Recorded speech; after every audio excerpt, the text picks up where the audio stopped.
투박하지만 정직하다. 비평을 비평하는 남자 서영석. 그가 바라본 세상. 사설과 칼럼을 통해 오늘을 짚어본다. 서영석의 라디오 비평. 안녕하십니까, 서영석입니다. 크리스마스입니다. 어제 저녁은 크리스마스 전야, 즉 크리스마스 이브였죠. 근데 경기가 정말 좋지 않은가 봅니다. 크리스마스 이브라고 해서 흥청망청해야 된다는 건 아니지만 뭔가 경기가 싸늘하게 얼어붙어 있다는 그런 느낌은 어딜 가도 쉽게 느낄 수가 있습니다.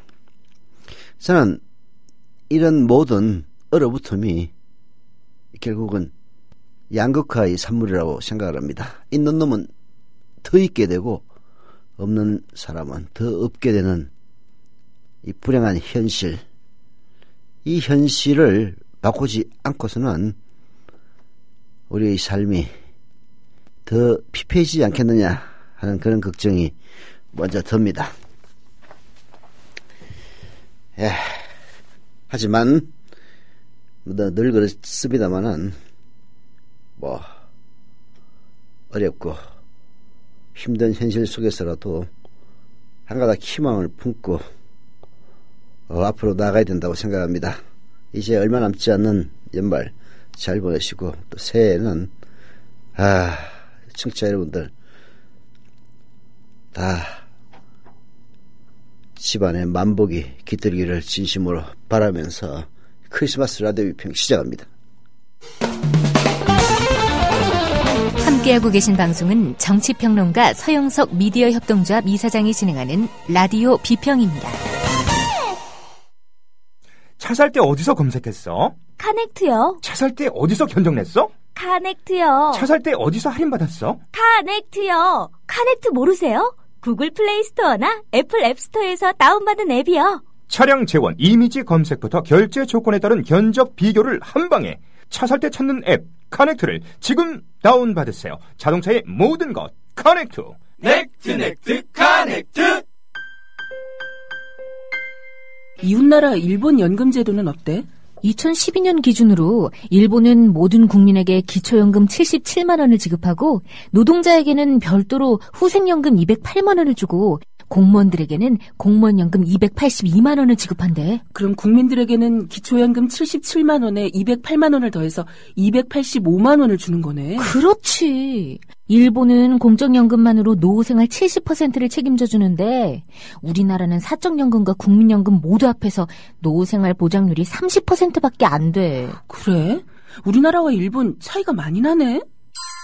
국민 여러분, OECD 국가 중 공적연금 수준이 가장 낮은 나라가 일본입니다. 공무원연금을 낮출 게 아니라 국민연금을 공무원연금 수준으로 높여야 합니다. 공적연금 강화, 국민 여러분과 함께 만들어가겠습니다.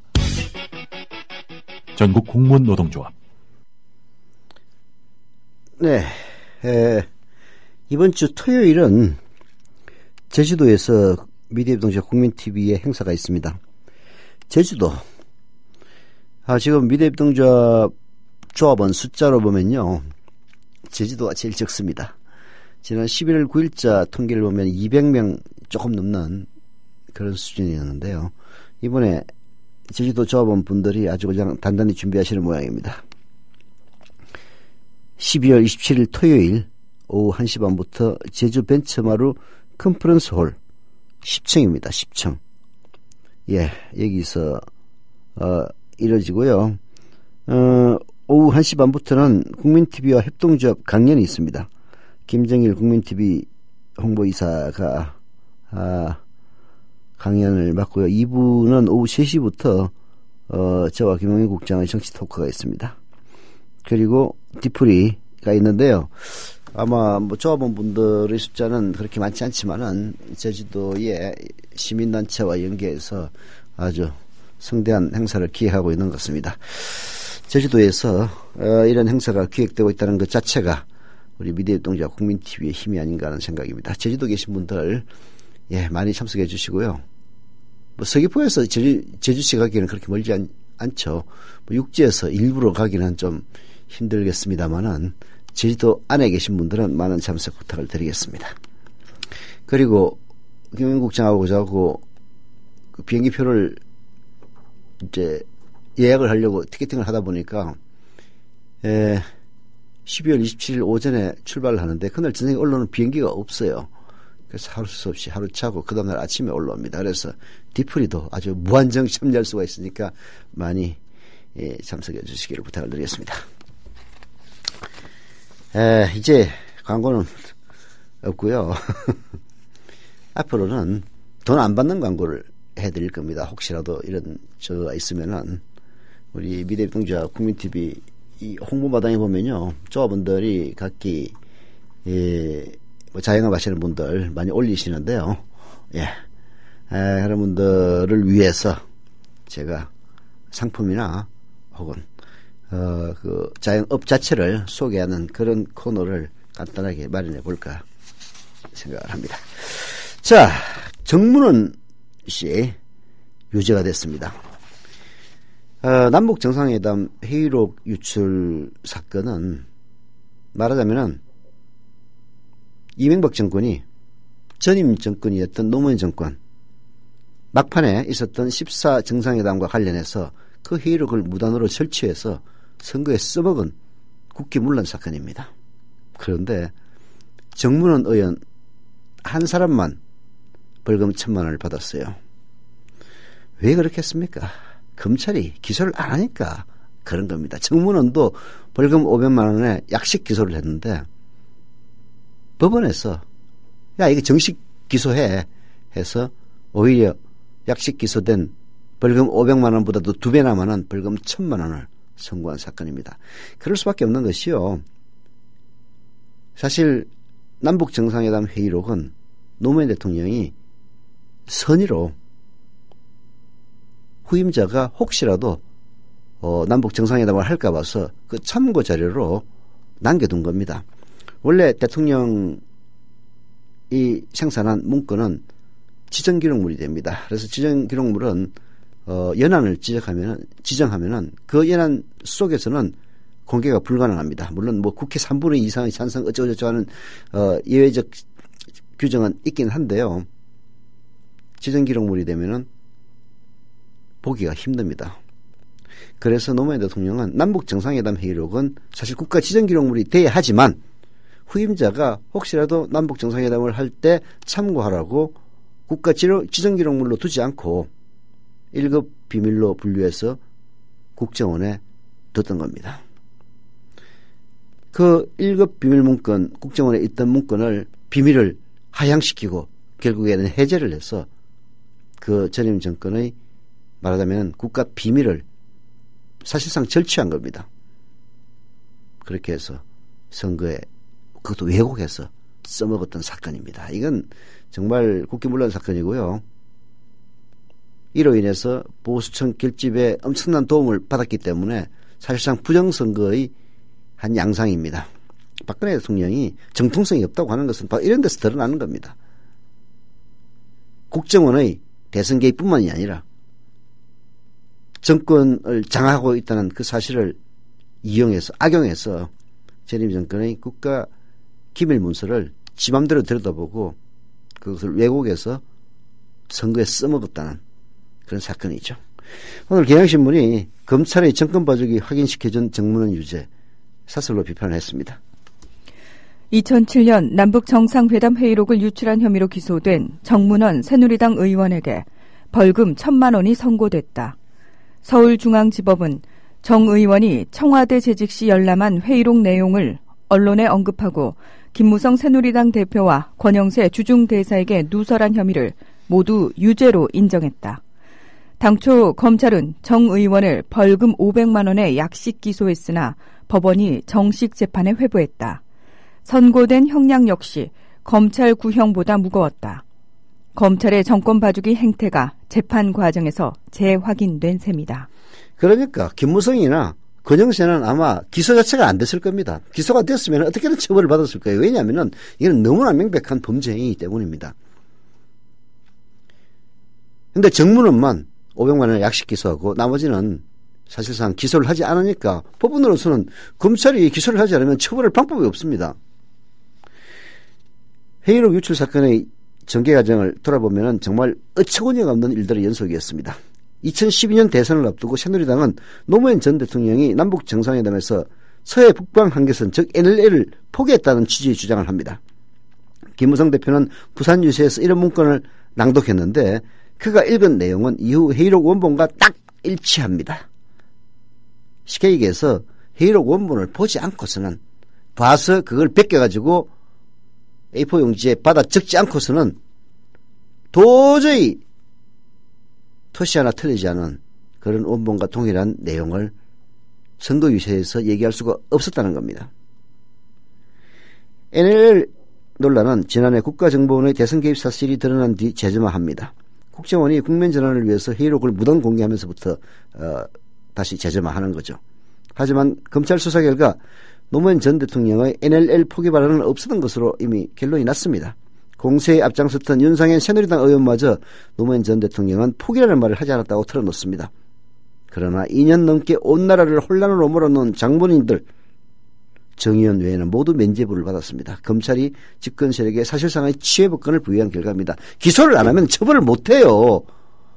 기소를 독점하고 있는 데가 바로 검찰입니다. 검찰이 권력의 신여가 되면은 이렇게 권력은 회피합니다. 예, 죄를 지어도 기소를 안 하면 처벌을 할 수가 없고 아주 작은 규칙을 위반해도 엄중하게 죄를 물으면은 또 법원에서 처벌 뭔가 선고를 하지 않을 수가 없어지는 겁니다. 권력에 약한 검찰은 그만큼 반대편의 매몰차다. 회의록 유출 사건에서 김 대표와 권 대사를 무혐의 처분하고 정 의원을 약식 기소한 검찰은 비선 실세 국정 개입 사건에선 박관천 경정을 구속했다. 전자는 정상외교 기록 유출이고 후자는 찌라시 유출인데 말이다. 정상회담 회의록을 공공기록물로 찌라시를 대통령 기록물로 분류한 행태는 더 기막히다. 최고형이 공공기록물 관리법의 경우 징역 3년, 대통령 기록물 관리법은 징역 7년임을 감안한 꼼수 아닌가. 정 의원은 봐주고 박경정은 무겁게 처벌하려는 속내가 적나라해서 헛웃음이 나올 지경이다. 그러니까 정상회담 회의록을 공공기록물로 분류를 하고 찌라시, 박근혜 대통령이 한 얘기입니다. 찌라시라고 자기가 데리고 있는 민정비서관실에서 작성한 문건을 찌라시라고 규정한 사람이 바로 대통령입니다. 그 찌라시, 이걸 대통령 기록물로 분류를 해서 검찰에 고발을 하는가요? 여하튼 검찰의 수사가 그렇게 됩니다. 왜 그렇게 되느냐? 대통령 기록물로 분류를 해서 벌을 물으면은 최고 징역 7년으로 공공기록물법보다의 징역 3년보다도 더 죄를 무겁게 물을 수가 있기 때문입니다. 말하자면 정문호는 봐주고 박관천은 조직했다는 이런 검찰의 쏙내가 그대로 드러나는 겁니다. 물론 검찰이 뭐 지들이 알아서 그렇게 했겠어요. 다 잘 보이려고 알아서 기는 거지. 우리는 정 의원에 대한 유죄 판결을 계기로 회의록 유출 사건의 재수사가 이루어져야 한다고 본다. 국가적 혼란을 야기하고 외교적 신인도를 추락시킨 사건의 진상이 이대로 묻혀선 안 된다. 김 대표든 권 대사든 진실과 정의를 밝히는데 예외가 될 수 없다. 김 대표는 우선 정의의원 유죄 선고에 대한 입장을 밝히고 대국민 사과부터 하기 바란다. 저는 김무성 대표가 뭐 여권의 대권 주자 운운을 하는데요. 어림천만 반푼어치도 없는 이야기입니다.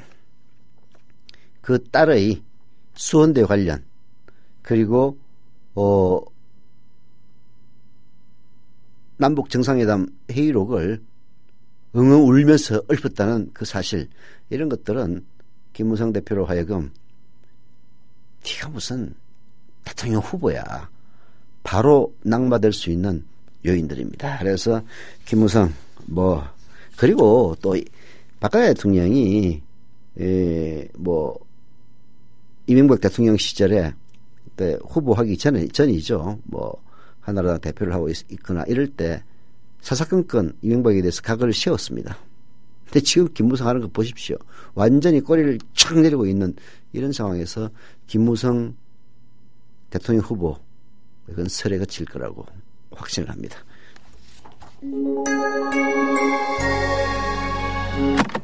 삼성이 국민라디오에 광고를 준다고 한 적은 없습니다. 그러나 하더라도 안 받겠습니다. 삼성 광고 받고 마시간 언론이 많기 때문입니다. 삼성이 자기들에 대해서 비판적인 기사를 쓴다고 해서 광고를 주지 않고 의도적으로 경영을 악화시키려는 그런 저희를 명백하게 드러내고 있는 것이 지금 현실입니다. 그러나 삼성 아닌 다른 분의 광고는 환영합니다. 월 통산 1,500만여 다운로드의 국민라디오, 국민TV 팟캐스트, 수십만에 이르는 국민라디오, 국민TV 생방송 프로그램. 삼성이 못 누리는 탁월한 광고 효과, 바로 당신이 누릴 수 있습니다.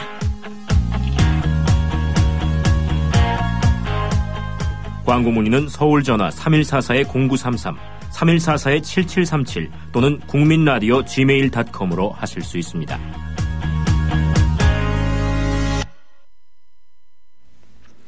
네, 봄날은 온다님, 그리고 자이언트 샘님, 사무청사님, 바다와님, 조합원들 감사드립니다. 그리고 어제는 조합원 좀 가입이 약간 많은데요. 예쁜콩님, 경기 성남시 분당구에 사시네요. 예쁜콩님, 조합원 가입 7,000원 가입 감사드리고요. 그 다음에 인천광역시 남동구의 니콜라님, 그리고 서울 강남구 논현로의 어떤 인생님, 부산 사구 계정삼동의 김대님, 그리고 서울 서대문구 지선님, 조합원 가입 7,000원 가입 감사드립니다. 예, 뭐 언제나 어디 미래입동조합 조합원들 보면요, 저희들이 흔들리는 건 아닙니다만은 외부적으로 볼 때 좀 흔들린다고 생각하면 오히려 더 많은 지지와 성원을 보내주시는 것이 특징입니다. 그래서 미래입동조합은 아무리 나쁘게 될 수가 없는 그런 조직이죠. 그래서 감사드립니다. 기왕에 감사드리는 김에 광고 하나 하겠습니다. 미래입동조합 국민TV 조합원 가입 방법을 광고합니다. 자본과 권력으로부터 자유로운 진짜 공정언론 국민TV 조합원 되주십시오. 조합원 되는 방법 간단합니다. 국민TV 홈페이지 kukmin.tv 국민.tv로 들어오셔서 맨 위쪽에 조합원 가입 신청 클릭하시면 됩니다. 인터넷 사용이 불편하신 분들의 경우에는요, 미래입동조합 사무국 02-3144-7737 02-3144-0933으로 전화하시면 직접 친절하게 가입시켜 드립니다. 예, 많은 특히 이 청취자분들 중에서 아직도 조합원으로 가입하지 않으신 90%의 청취자 여러분들, 예, 많이 가입해 주시길 부탁을 드리겠습니다. 다음에 소개해드릴 사설은 한겨레신문 사설입니다. 망신살로 끝난 청와대 언론 상대 소송. 이게 사실 세월호 사건 때 한겨레신문이 박근혜 대통령이 현장을 방문했을 때 어린아이를 놓고 언론 플레이한 것을 비판한 대목에 대해서 박근혜 대통령이 아니라 청와대 비서실장이 명예훼손으로 걸어요. 내가 그래서 안 될 줄 알았다 생각했습니다. 왜냐하면 당사자는 아니거든. 아니, 박근혜 대통령을 비판을 했는데 비서실장이 명예훼손으로 고소를 하느냐고. 비서실장의 명예가 훼손된 게 전혀 없습니다. 당연히 무죄 날 줄 알았습니다. 쪽팔리는 거죠, 한마디로. 김기춘의 망신살이 그거 하나뿐만은 아닙니다만은 한겨레신문의 사설을 보면은 그 노추라는 것이 무엇인지 알게 됩니다. 청와대의 김기춘 비서실장과 박준우 전 정무수석 등이 세월호 사고 이튿날 박근혜 대통령의 진도체육관 방문을 다룬 한겨레 보도로 명예훼손을 당했다며 낸 소송에서 패소했다.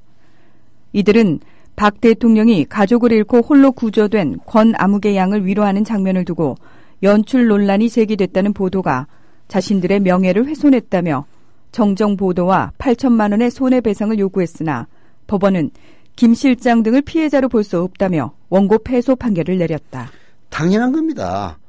이게 정말로 한겨레신문이 괘씸해가지고 벌을 주겠다면은 박근혜 씨가 고소하면 됩니다. 그런데 박근혜 씨는 자연인이 아니에요. 대통령입니다. 국가기관이죠. 헌법기관입니다. 대통령은. 국정원이 박원순 시장을 명예훼손으로 걸었다가 패배하는 이유가 국가기관은 명예훼손의 주체가 될 수 없다라는 것이었습니다. 너무나 당연한 거죠. 그래서 박근혜 대통령은 자기 자신이 걸고 싶더라도 걸어봤자 안 됩니다. 역시 망신당하는 거죠. 그래서 비서실장과 정무수석을 시켜서 고발하라고 했는지 모르겠습니다만 역시 이건 아무리 법원이 보수화되어 있다 손 치더라도 법리 자체를 엉터리로 해석할 수는 없는 거죠. 당연한 판결이었습니다. 법원의 이번 판결은 학계 이론이나 대법원 판례 등에 비춰볼 때 이미 충분히 예상됐던 판결이다. 공직자에 대한 보도에서 명예훼손죄가 성립하려면 내용상 다소 오류나 과장만으로는 부족하고 의도적 악의가 입증돼야 한다는 것이 법률적 상식이다.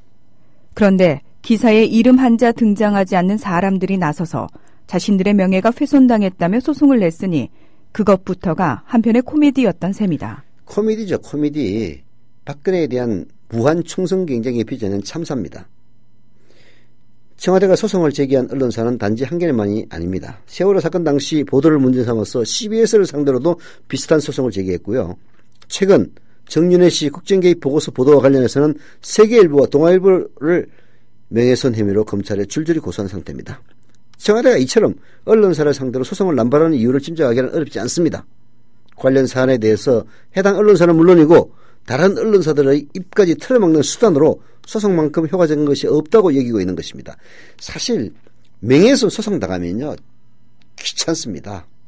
저는 언론사를 당시 배경으로 하고 있지도 않고 자연인으로서 당시 한나라당 새누리당 대표였던 황우여로부터 그건 뭐 명예훼손이죠. 출판물 뭐 허위사실 공표에 어쩌고 그걸로 한번 고소를 받아봤는데요.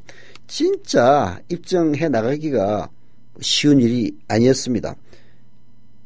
그렇게 해서 고소를 하면은 피곤하니까 다음 후속 보도 때 인간인 이상 어쩔 수 없이 위축될 수밖에 없습니다. 그 위축 효과를 노리는 거죠.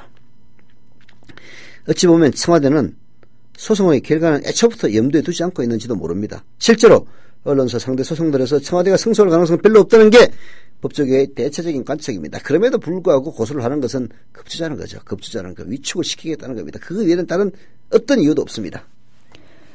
김기춘 실장 등이 하필이면 명예를 들먹이는 것도 쓴 웃음을 짓게 한다.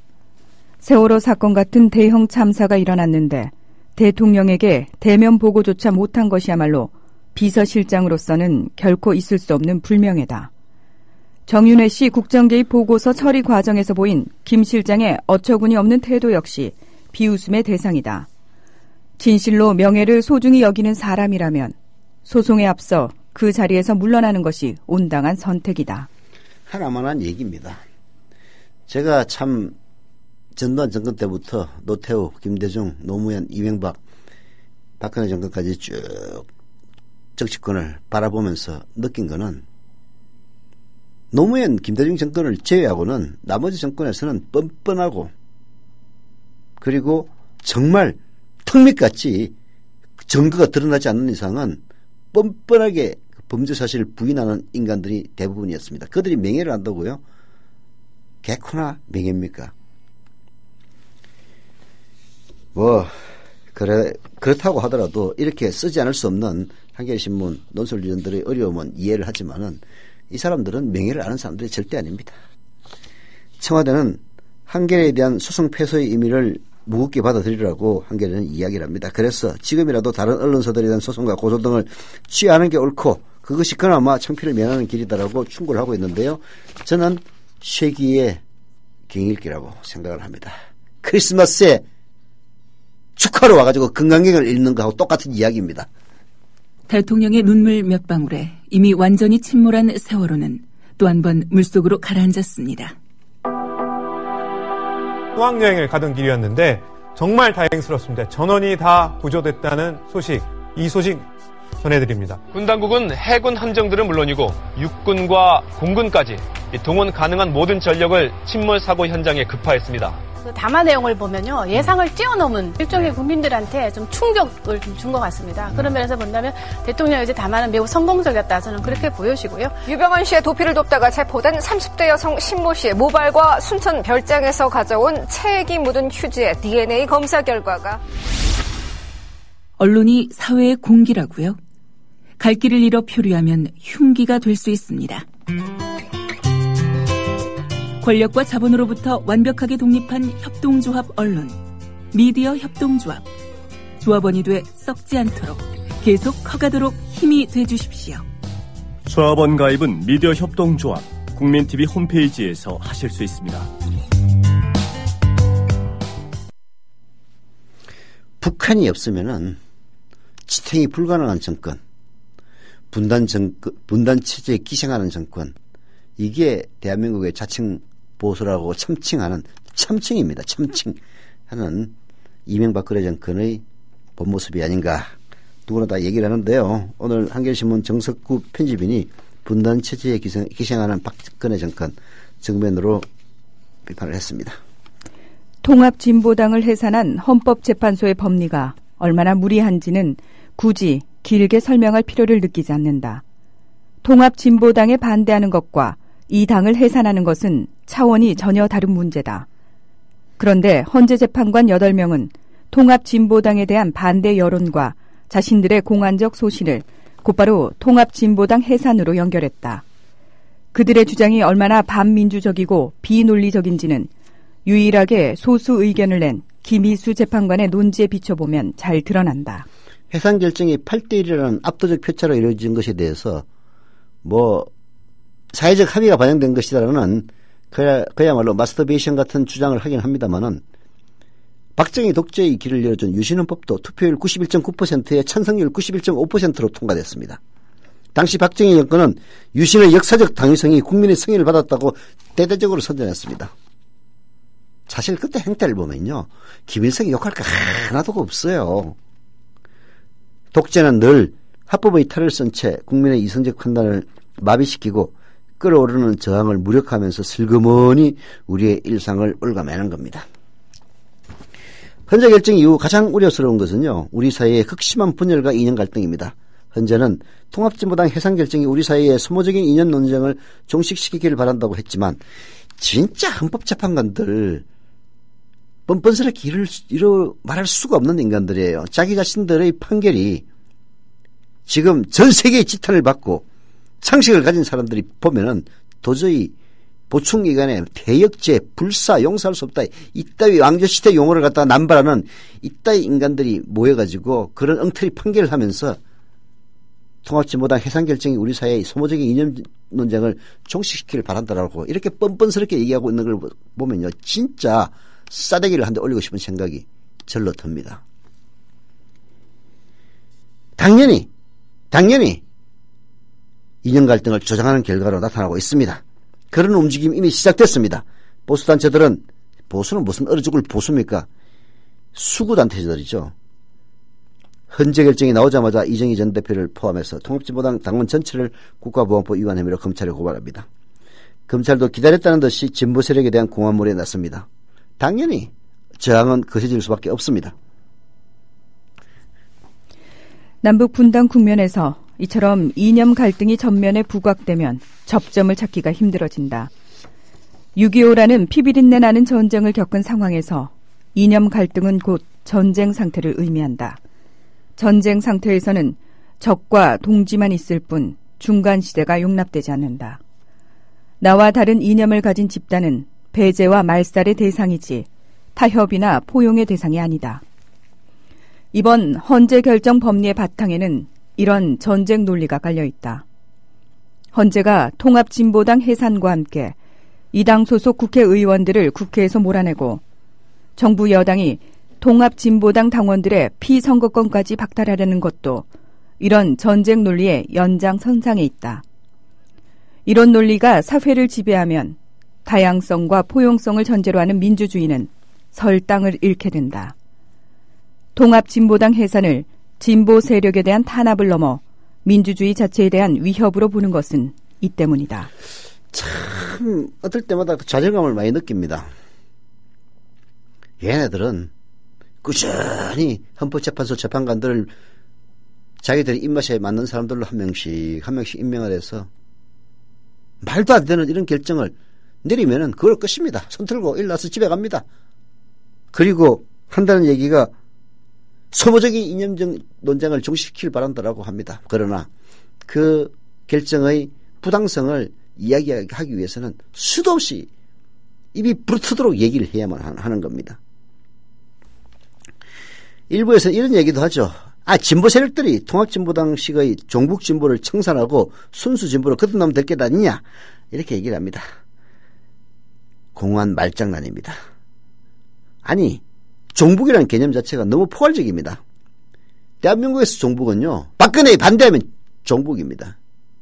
솔직히 통합진보당이 뭐 종북인지 아닌지 북한에 얼마나 우호적인지 저는 모르겠습니다만은 박근혜 대통령이 2005년인가 노무현 정권 때 한나라당 대표였나요? 그 자기는 잘 모르겠는데 북한 가가지고 김정일이 만나고 와서 김정일을 얼마나 그렇게 칭찬을 해줬습니까?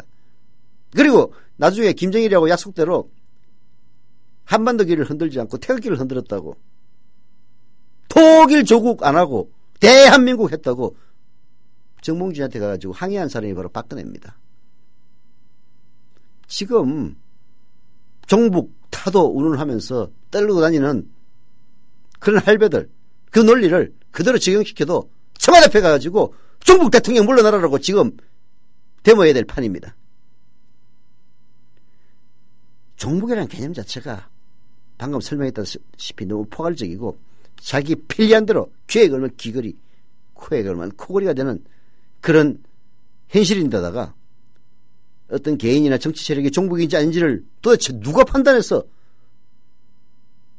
누가 재단한단 말입니까? 지금 칼자루를 진 쪽은 합법적 공권력을 장악한 수구 냉전 정권입니다. 배제와 말살 논리로 무장한 그들은 자신들의 기준을 조금이라도 벗어나면 종북 숙준이 유사통진당으로 몰아붙여서 가차없이 종북의 칼날을 휘두를 겁니다. 그들의 잣대를 만족시킬 순수 진보가 있겠습니까? 여기에 놀아나는 할배들도 문제예요. 자기들의 이익에 가장 배신하는 그런 인간들을, 미국 공화당도 그랬습니다. 무슨 애국주의 운운하면서 여기서는 종북 이런 구호에 넘어가는 놓친들도 참 어찌 보면 불쌍하다는 생각밖에 안 듭니다. 예.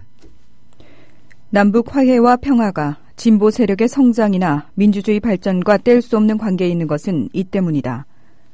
분단 상황을 고정 변수로 두고 북한을 악의 화신으로 상정하는 한 이념 갈등은 불가피하고 우리의 민주주의는 질식할 수밖에 없다.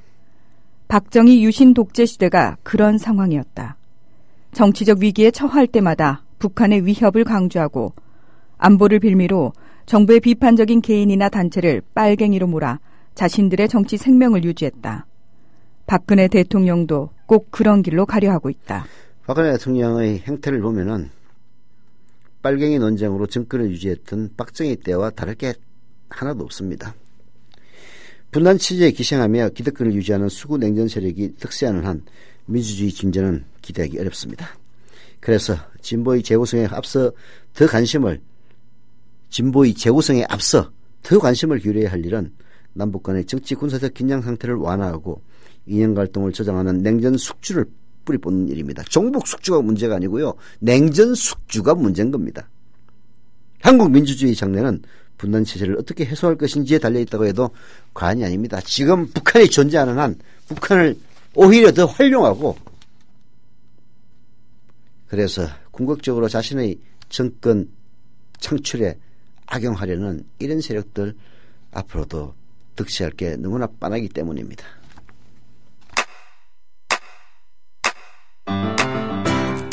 국민 라디오 지지하는 4가지 방법 아시나요? 다운로드하기, 별점 주기, 댓글 달기, 구독하기. 국민 라디오를 보다 많은 이들에게 전할 수 있는 가장 손쉬운 방법. 다운로드하기, 별점 주기, 댓글 달기, 구독하기. 잊지 마세요. 다운로드하기, 별점 주기, 댓글 달기, 구독하기. 네, 오늘 국민카페 영업합니다.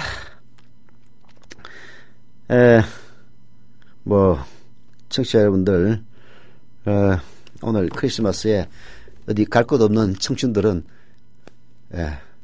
국민카페로 오십시오. 오늘 6시까지 영업한다고 앞에서 문희영 아나운서가 코치를 하고 있습니다. 자, 한국일보 이충재 논설위원회 칼럼 통진당 해산 이런 게 더 많다. 뻔한 얘기긴 합니다만은 제가 늘상 얘기하지만 저 인간들은 엉터리 판결하면 내리면 그만이지만은 그게 틀렸다고 얘기하는 거는 수도 없이 얘기해야만 사람들이 그걸 알 수가 있는 겁니다. 그래서 똑같은 얘기 또 합니다. 통진당 해상 이런 게 더 많다. 누구에게? 바로 박근혜에게도 그렇다는 얘기입니다. 박근혜 대통령과 새누리당은 헌법재판소의 통합진보당 해상 결정에 내심 쾌재를 부르고 있을 듯하다. 비선 실세 국정 개입 의혹으로 궁지에 몰린 국면을 탈출하기에 이보다 더한 호재는 없기 때문이다. 검찰이 박관천 경정의 1인극으로 결론 내린다 해도 박 대통령의 국정 운영 방식에 심각한 문제가 있다는 사실을 모든 국민이 알아버린 터다. 물론 종북 세력 척결 운운하는 이 명분이 보수 세력을 결집시킬 수 있는 가장 확실한 보정수표인 것은 사실입니다. 떨어져만 가던 30% 중반 밑으로 추락을 거듭하던 박근혜 대통령의 지지율이 헌법재판소 판결 이후에 크게 반등은 하지 않습니다만은 더 이상 추락하는 것은 면하고 있습니다. 확실한 보정수표입니다. 박 대통령 지지율이 30%로 추락한 이면에 보수층의 이탈이 크게 작용한 점을 감안하면 잃어버린 집토끼를 찾아오는 수단으로 효과 만점이었습니다. 통진당 해산을 기점으로 뺏긴 국정 운영의 주도권을 되찾고 집권 3년차에 드라이버를 거는 동력으로 삼겠다는 구상 할 법은 합니다. 음모론적 시각을 좀 더 확대한다면 헌재가 결정을 내린 시점도 석연치 않아 보인다. 헌정사상 초유의 정당 해산 심판에 걸린 시간은 1년이 채 안 된다. 헌재 결정의 주요 근거가 된 이석기 내란 음모 사건에 대한 법원의 최종 판단은 나오지도 않았다. 마지막 공판이 열린 지 한 달도 되지 않아 9명의 재판관이 의견을 모으고 347쪽의 결정문 작성까지 마쳤다. 뭐가 그리 급했던 걸까? 뭐가 그리 급하겠냐. 박근혜의 지지율이 떨어지고 있으니까 뭔가 집권 2년 차에 맞춰서 뭔가 한밥상 올릴 필요가 있었기 때문이죠. 저는 어쩌면은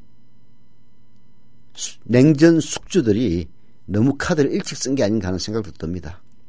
박근혜 대통령의 지지율이 집권 2년 차에 이렇게 떨어질 줄은 몰랐겠죠. 그래서 그야말로 17만 쪽인가 19만 쪽인가 하는 그 방대한 수사 기록을 1년 만에 보고 판단을 내리려면 매일 책 한 권 읽을 정도의 속독을 자랑해야 된다, 이런 이야기도 나오는데요. 한마디로 제대로 검토 안 하고 자기들이 짜맞춘 논리에다가 그냥 판결을 내린 것에 불과합니다. 그러니까 판결문의 팩트가 틀려가지고 할 말이 없다 이제를 하고 있지 않습니까? 헌재가 내놓은 법리적 논거를 보면 의구심이 더욱 짙어집니다. 통진당은 NL, 즉 민족해방 계열이 다수입니다. 이들이 과거 활동을 보면 북한의 주체 사상을 추정했습니다. 이런 식으로 이제 논리를 따라서 통진당은 북한식 사회주의를 지향하고 있다. 이런 그야말로 말도 안 되는 3단 논법. 이게 바로 헌재 재판관들 판결의 얼개입니다. 어설프고 빈약한 3단 논법입니다. 각 단계를 연결하는 증거는 아무것도 없습니다. 가설과 억측, 주관적 판단과 논리 비약이 넘쳐납니다. 최고 재판기관의 작품이라고 보기에는 너무나 격이 떨어집니다. 결론을 미리 내려놓고 필요한 글과 발음만을 가져다 끼워 맞췄다는 비판 면할 길이 없을 겁니다. 세계 헌법재판기관이 모인 회의체인 베니스위원회. 베니스위원회 아닌가 무슨 영화상 주는 것처럼 그렇게 사람들이 착각할 수도 있는데요. 베니스위원회는 세계 헌법재판기관이 모인 협의체입니다. 이 베니스위원회가 2009년에 채택한 정당 해산 관련 지침을 보면요, 헌재 결정의 오류가 분명히 드러납니다. 가이드라인에는 국내 법률이 아닌 국제적 기준 충족, 헌법 질서 전복을 목적으로 한 폭력 사용, 정당 구성원 개별 행위로는 해산 불가, 비례성의 원칙, 현실적 위협에 대한 충분한 근거 등 5개 조항이 규정됐습니다. 이 5개 조항에서 어느 것도 지금 충족시키지 못하고 있고요. 다른 무엇보다도 법원의 재판 자체가 끝나고 있지 않은 상태입니다. 말도 안 하는 결정. 이 결정, 이것은 박근혜 대통령에게도 큰 악재로 작용할 것이 뻔합니다. 지금 당장은 십상시를 덮고 다른 걸 덮어서 박관철을 덮어서 좋을지는 모르겠습니다만 말입니다. 크리스마스 라디오 비평 마칩니다. 여기는